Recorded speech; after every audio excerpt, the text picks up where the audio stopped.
Indice boursier américain. Diagnostic technique en 8 points de contrôle essentiels.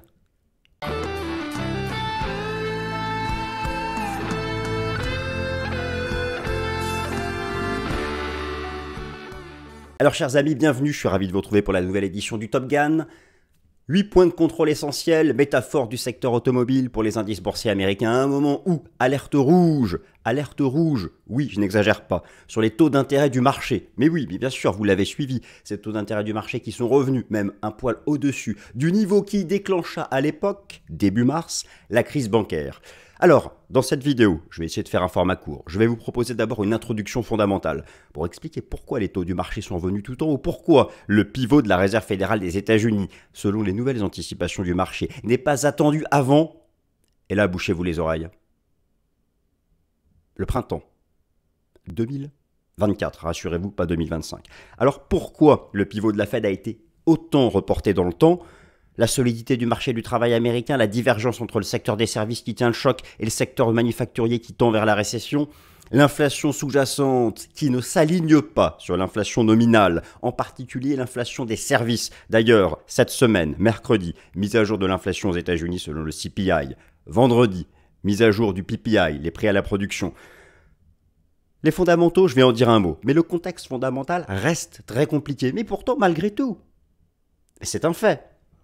Quoi qu'en disent les permabères, c'est un fait. Le premier semestre, je vous en ai fait un bilan la semaine dernière dans le Top Gun, a été particulièrement haussier sur les equities, sur le marché action, en particulier les large et les méga caps et certains secteurs cycliques, en fait globalement tous les secteurs cycliques sauf le secteur de l'énergie et la finance qui est au milieu. Bon, ça j'ai déjà fait le bilan. Alors, 8 points de contrôle essentiels, je vous les donne et ensuite on passe directement au vif du sujet. Et avant, je vous fais la petite introduction fondamentale qui, rassurez-vous, sera rapide. Point de contrôle numéro 1. Point de contrôle numéro 1, le point de contrôle chartiste. Voilà, très bien. Point de contrôle chartiste, Momentum Ishimoku. Point de contrôle numéro 2, analyse fractale. Je vous donne les 3 scénarios possibles en vague d'Elliott. Point de contrôle numéro 3, l'indice S&P 500 est-il en surachat sur le plan quantitatif? Et oui, c'est vrai qu'il bloque sous 4500 points depuis maintenant 2 semaines. 4500 points qui représentent d'ailleurs 78% de retracement de tout le bear market de 2022. Me direz-vous, qu'est-ce que c'est cette histoire de 78%? Je vais vous l'expliquer. Tout ça, c'est du fractal, c'est des proportions de marché très respectées par la haute finance. La configuration sectorielle permet-elle de poursuivre la tendance haussière en place depuis le début de l'année? La tech, notamment. Le sentiment des traders particuliers, où en est-il? Qu'en est-il du positionnement institutionnel? Les troupes suivent-elles les généraux? On se fait un point small et mid cap. Les ratios d'infrastructure sont-ils encore en mode risk on? Et enfin, le point de contrôle sur le niveau général de liquidité dans le marché. Chers amis, c'est parti pour la nouvelle édition du Top Gun, diagnostic technique en 8 points de contrôle. Alors c'est parti, je me suis réduit, diagnostic technique en 8 points de contrôle, le plan je viens de vous le donner, il s'affiche à nouveau sous vos yeux, vous pouvez faire pause si vous souhaitez faire une capture d'écran de ce slide, et donc on attaque par le vif du sujet, le point de contrôle chartiste. Alors, d'abord, excusez-moi, l'introduction fondamentale. Alerte rouge sur les taux d'intérêt du marché et report du pivot de la Fed en 2024 au risque de déclencher une récession. Vous savez, mais ça j'en reparlerai lundi prochain. Moi j'ai une conviction. Vous savez, les banques centrales, elles ont officiellement plusieurs objectifs. Mais il n'y en a qu'un seul qui compte. C'est ramener l'inflation à 2%. Et c'est même plus précis que ça. C'est ramener l'inflation sous-jacente à 2%. Car l'inflation nominale semble y tendre. Mais l'inflation sous-jacente, on enlève l'énergie, on enlève l'alimentation, on enlève tout ce qui est volatile. En fait, on se concentre essentiellement sur les services et l'immobilier. Aux États-Unis, c'est encore à 5-6%, ça ne baisse pas. Et vous savez, je vais vous dire un secret. Mais entre nous, la Fed n'a aucun problème à déclencher une récession. La Fed n'aura aucun problème à faire basculer même le PIB américain en territoire négatif et à voir le taux de chômage monter à 5%, si cela doit être nécessaire pour ramener l'inflation à 2%. Soyez-en certains. Naturellement, pour que se poursuive, pour que la tendance haussière des marchés actions depuis le début de l'année, là qui marque une pause, et ça devrait durer encore un certain temps, mais se réengage plus tard dans l'été, il va falloir que les mises à jour de l'inflation, elles continuent de baisser, et il va falloir que, en particulier, l'économie des services, je dirais, arrête d'être en surchauffe. Et on l'a vu dans les statistiques du marché du travail la semaine dernière, en particulier dans le secteur des services. Allez, justement, je vous montre ça.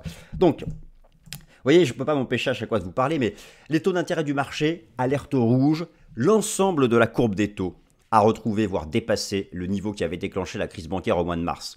En particulier les benchmarks du 10 ans et du 2 ans américain. D'ailleurs, plus que jamais, le marché obligataire est sur support.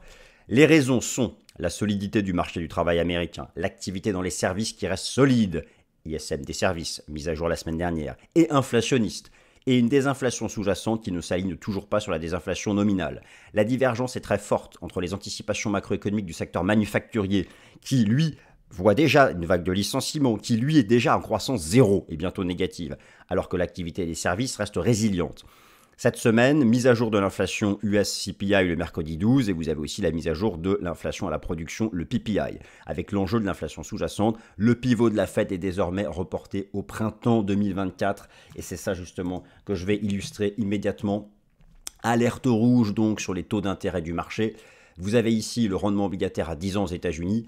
Ici, la Banque centrale du Japon avait dû intervenir tellement le yen était faible. Ici, certains fonds de pension britanniques avaient fait faillite. Ici, ça a été la crise des banques régionales américaines avec des faillites de banques régionales américaines. En réalité, il est plus ou moins acquis par l'ensemble des économistes que dès que ce taux obligataire dépasse les 4%, cela représente une zone d'alerte globale macro pouvant déclencher quelque chose de dur. D'ailleurs, les banques régionales américaines sont encore sous supervision de la Fed. Nous y sommes.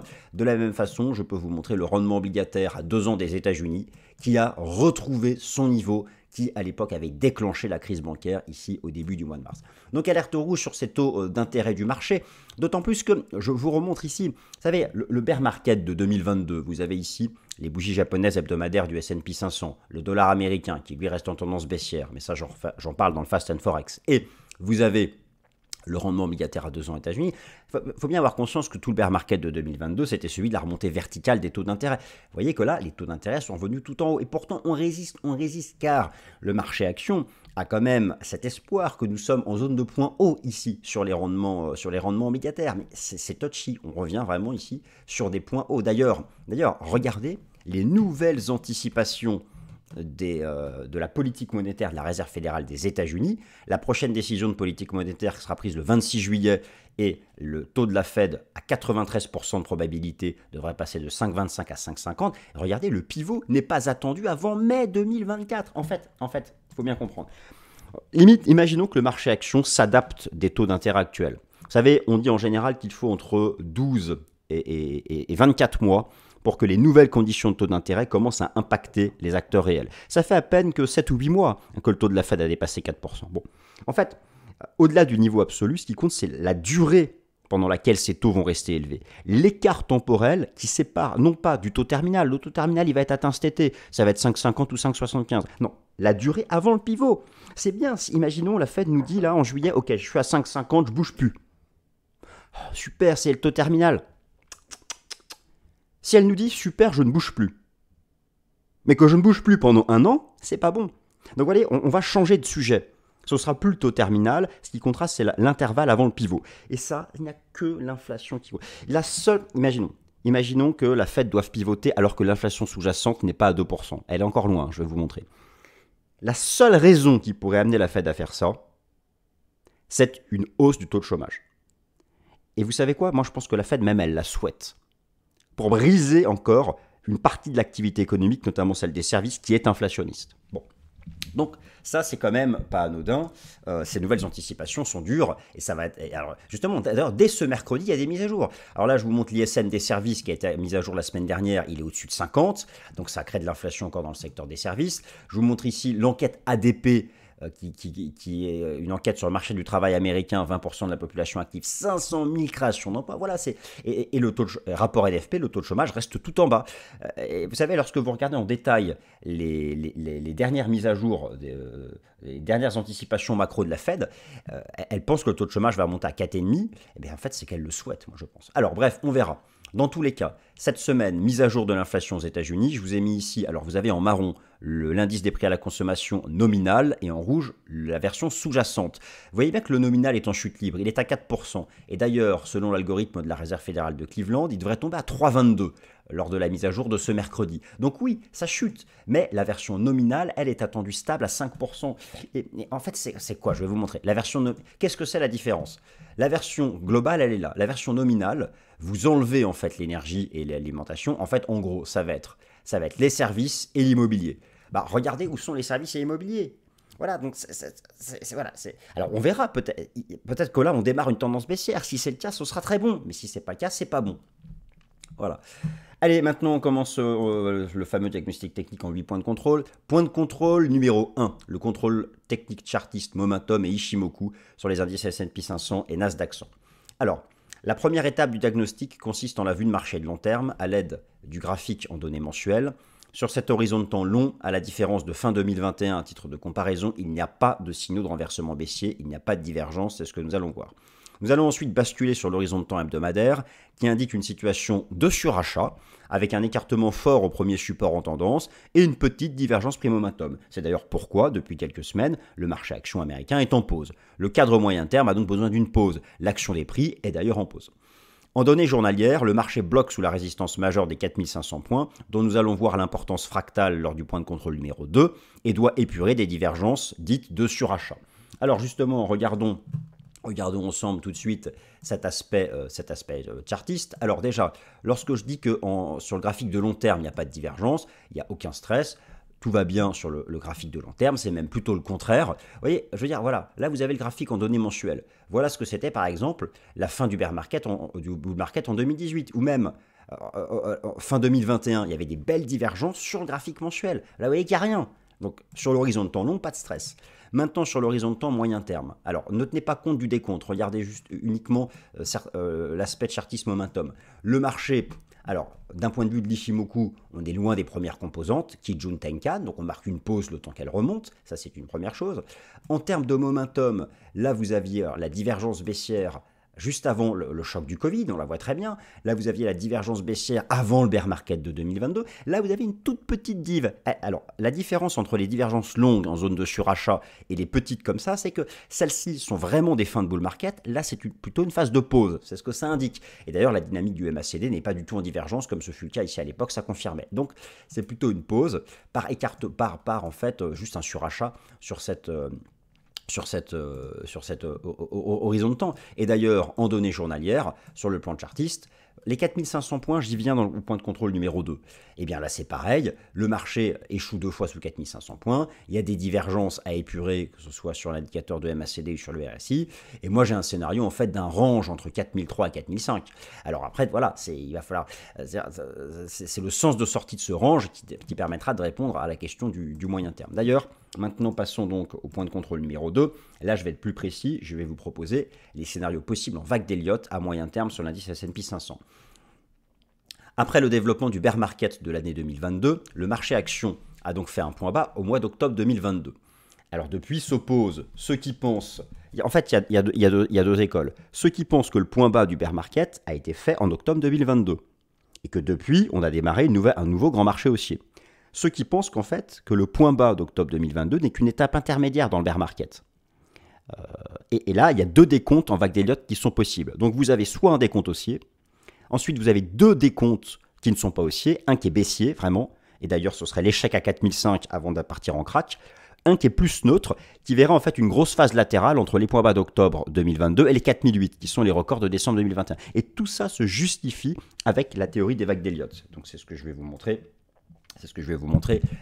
Immédiatement. Alors, je pose quand même les choses à l'écrit. Je vous propose donc d'utiliser les vagues d'Elliott afin de se positionner sur les scénarios des prochains mois. Le scénario numéro 1, le plus baissier. Le bear market n'est pas terminé et construit une structure en zigzag dont la vague B vient de se terminer à 4500 points, soit 78,6% de retracement de la vague A. Une structure en zigzag en ABC.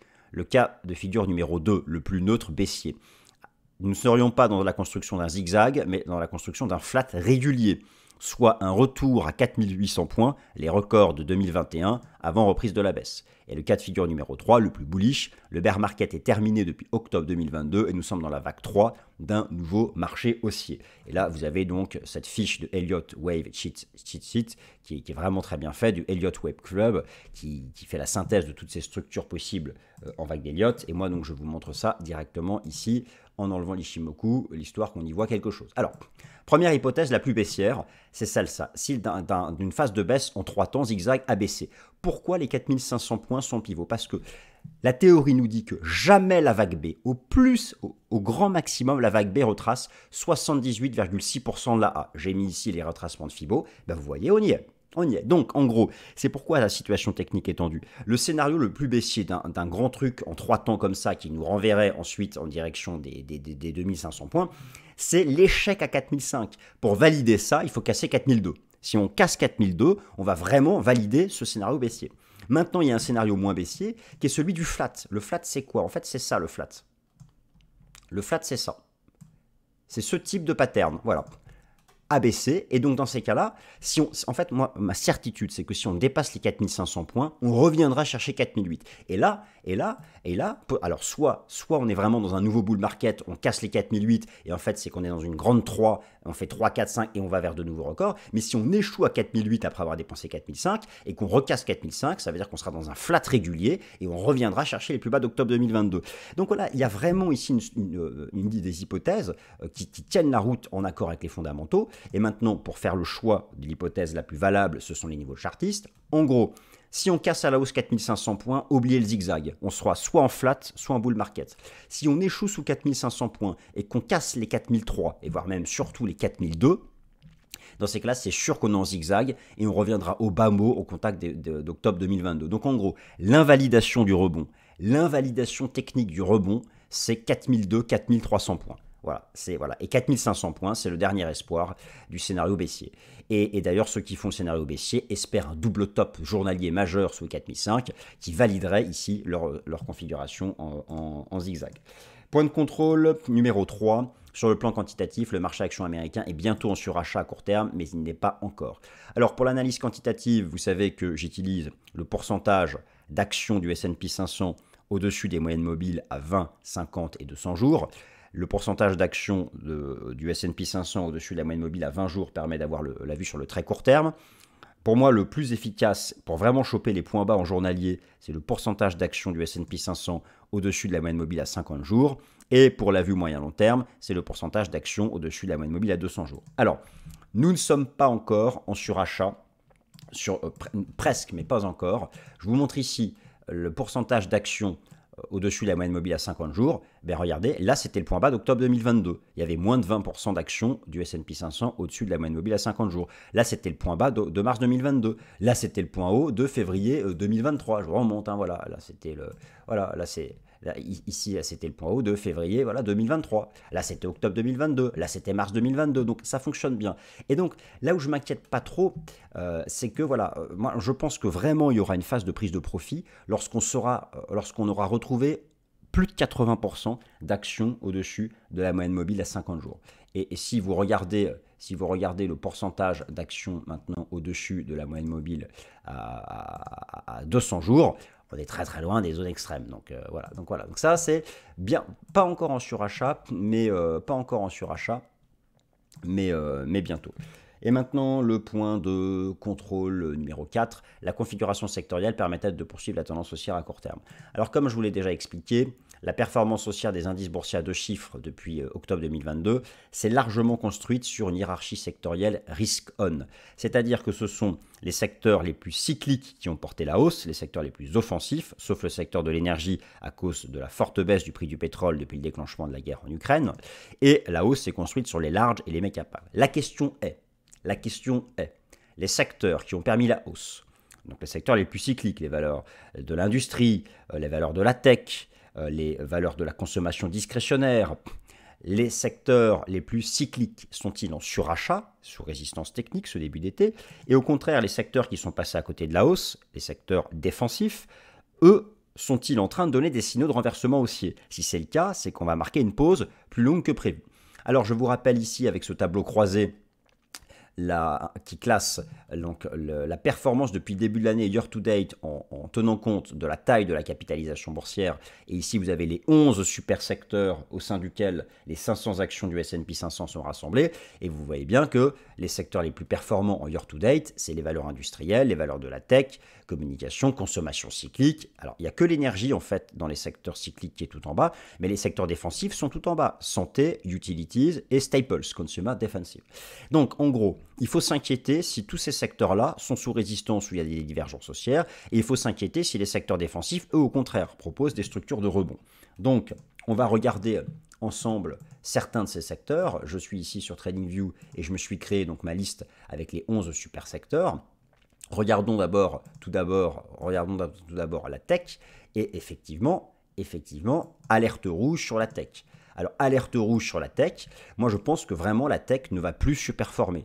Vous avez ici l'indice sectoriel des valeurs de la tech US, on est revenu sous les records de décembre 2021, on a une structure en divergence potentielle comme ici en février 2020, comme ici fin 2021. Alors, la divergence, pour l'activer, il faut que le RSI sorte par le bas de la zone de surachat, mais attention, moi je pense que là, oui, effectivement, il va falloir au moins marquer une pause. Alors regardons ensuite les valeurs industrielles aussi qui ont bien porté le marché. Là aussi, attention, on est revenu sous les records de 2022, mais il n'y a pas de divergence, donc c'est entre les deux. Et si on regarde les secteurs défensifs, bon, la santé, non, c'est toujours en orange. Les utilities, c'est toujours orange. Et la consommation défensive, c'est toujours orange. Donc il n'y a pas non plus d'alerte du côté des secteurs défensifs. Donc au final, tout ça nous dit que le marché peut faire un range, mais a priori, d'un point de vue sectoriel, il n'y aurait pas encore les signaux de fortement renversement baissier. Par contre, attention à la tech. Maintenant, moi je pense vraiment que la tech ne va plus surperformer cet été. Maintenant, diagnostic technique numéro 5, allons voir du côté des indicateurs de sentiment et de participation, le positionnement des traders particuliers et le positionnement des traders institutionnels. Alors attention au surachat, mais globalement, la tendance institutionnelle reste positive. Alors attention au surachat, je fais référence aux chiffres qui sont proposés chaque semaine par l'association américaine des traders particuliers, la AI, avec la fameuse théorie des réservoirs de capitaux. Lorsque le réservoir des capitaux est rempli, il ne peut que se vider, et cela fait maintenant 4 semaines consécutives que le réservoir des acheteurs est rempli. Alors, pour les institutionnels, vous avez les données institutionnelles qui sont rendues publiques chaque vendredi soir dans le rapport Commitment of Traders Code Report de la CFTC, le régulateur américain des contrats futurs. Et il y a plusieurs choses donc, qui sont à relever. Alors tout d'abord, regardez bien en bas ici, vous avez les chiffres de la AI. Ça fait 4 semaines consécutives que le pourcentage d'acheteurs, c'est les traders particuliers, est au-dessus de la moyenne historique. Ça ne se dégonfle pas. Le marché action va rester en pause tant que ça ne se dégonfle pas. Maintenant, allons voir du côté donc, du positionnement institutionnel. Je tourne ici du côté des données du rapport Commitment of Traders de la CFTC. Alors, on va commencer par regarder. Alors, regardons d'abord les données du S&P 500 pour les options et les futurs. Je me mets sur 2 ans d'historique. Bien écoutez, chez les asset managers, la position nette reste haussière. Il n'y a pas d'augmentation de position short, a priori. Ce que fait a priori la pause sous 4500 points ne serait qu'une pause intermédiaire. Regardons du côté maintenant du Nasdaq. Alors le Nasdaq, attention, la position nette commence à diminuer et regardez ce que j'ai observé, c'est que le positionnement net, il est sur une résistance historique. Donc là, moi je pense que oui, je pense que c'est du côté de la tech et du Nasdaq qu'il va falloir arrêter de croire que ça va surperformer. On est vraiment ici sur des zones de résistance extrême. Si on regarde du côté donc des small et des mid cap sur bien là, alors il y a eu un petit rattrapage des small et des mid, mais la position nette reste quand même bullish. Bon voilà. Donc au final, si on s'en tient à l'indice de référence de la finance américaine, le S&P 500, il n'y a pas d'alerte sur le positionnement des asset managers sur le S&P 500. Et si on regarde du côté des hedge funds, eh bien il y a même un rebond de la position nette. Donc là, il n'y aurait pas d'alerte. Ce serait plutôt favorable en fait à juste un range sous les 4500 points, en fait entre 4003 et 4005. C'est ça que fait le marché actuellement. Il fait un trading range entre 4003 et les 4005. Alors, point de contrôle, Maintenant, numéro 6, les troupes suivent-elles les généraux, le diagnostic small et mid-cap. Alors, les actions peuvent être classées au sein de plusieurs catégories selon leur taille monétaire de capitalisation boursière, nano-cap, micro-cap, small-cap, mid-cap, large-cap et méga-cap. Entre les mois de janvier et mai, ce sont les grandes capitalisations boursières qui ont tiré le marché à la hausse. Et sur juin, il y a eu un léger rattrapage en fait des small et mid-cap, en particulier des mid-cap. Alors, où en sont-elles? Alors pour ça, je vous propose de faire l'analyse technique sur les indices Russell 2000, l'indice NYSE Composite et l'indice des microcaps. Et en fait, overall, ce que je vais vous montrer, c'est que c'est neutre, c'est complètement neutre. Donc là aussi, il n'y a pas d'alerte baissière. Hein. Si vous prenez par exemple, alors je vais prendre le Russell 2000 en données hebdomadaires, c'est un trading range. Je prends l'indice des microcaps, c'est un trading range. Je prends le NYSE Composite, c'est un trading range. Voilà, bon, c'est neutre. Donc, pas d'alerte baissière, pas d'alerte haussière non plus. Ça peut aller dans le sens de cette phase latérale entre 4003 et 4005 ici pour l'indice S&P 500. Diagnostic technique numéro 7, les ratios d'infrastructure sont-ils encore en mode risk-on? Alors, certains invitent à être défensifs à court terme. Je vous rappelle ce que c'est le principe d'un ratio boursier. Il s'agit de comparer la tendance d'un actif par rapport à un autre pour déterminer celui qui surperforme et qui sous-performe. On parle soit d'un ratio, soit d'une courbe de force relative, c'est-à-dire la représentation graphique d'un numérateur sur un dénominateur. Lorsque la courbe est haussière, le numérateur surperforme. Lorsque la courbe est baissière, le numérateur sous-performe. La tendance haussière est saine si les ratios suivants sont techniquement haussiers. Le ratio gross value, le ratio tech sur staples, valeur de la tech sur les valeurs défensives, le ratio consommation cyclique sur valeur de la consommation défensive, le ratio Nasdaq S&P 500 ou encore le ratio Bitcoin S&P 500. Du côté du ratio gross value RAS, ça reste bullish, tout va bien. Non, moi je m'inquiète plutôt du côté du message que donne la tech. Là aussi, à alerte rouge sur la tech, vous avez une résistance majeure et un début de div sur le ratio technologie sur les produits de base, stack staples, là-dessus donc il faut s'inquiéter. Par contre, ce n'est pas le cas sur le ratio consommation cyclique sur consommation de base, il y a encore du potentiel, donc là il n'y a pas d'inquiétude. De la même façon, il n'y aurait pas d'inquiétude, hormis une petite pause latérale, sur le ratio Nasdaq S&P 500. Donc là aussi, ce sont des éléments d'avantage en faveur d'une pause latérale entre 4003 et 4005 sur le S&P 500. Et enfin, diagnostic technique numéro 8, le niveau général de liquidité sur le marché. Vous savez qu'il y a une corrélation positive entre la liquidité nette au sein du système financier américain et les actifs risqués. La formule pour calculer la liquidité nette dans le système financier américain, en fait, c'est la liquidité du marché interbancaire. On prend le bilan total de la Fed, moins le compte de trésorerie et moins les opérations dites de reverse repo. Et en fait, là, vous avez en vert le SP500, en jaune le Bitcoin, en bleu cette fameuse liquidité nette. Elle s'est mise en range, en fait, comme le marché. Donc là aussi, a priori, ce serait favorable à une phase de range entre 4003 et 4005 pour le S&P 500. Voilà, chers amis, ce diagnostic en 8 points de contrôle essentiel est terminé. J'espère qu'il vous a plu. Je compte sur vos likes, vos commentaires, vos abonnements. Merci à toutes et à tous et passez une bonne semaine.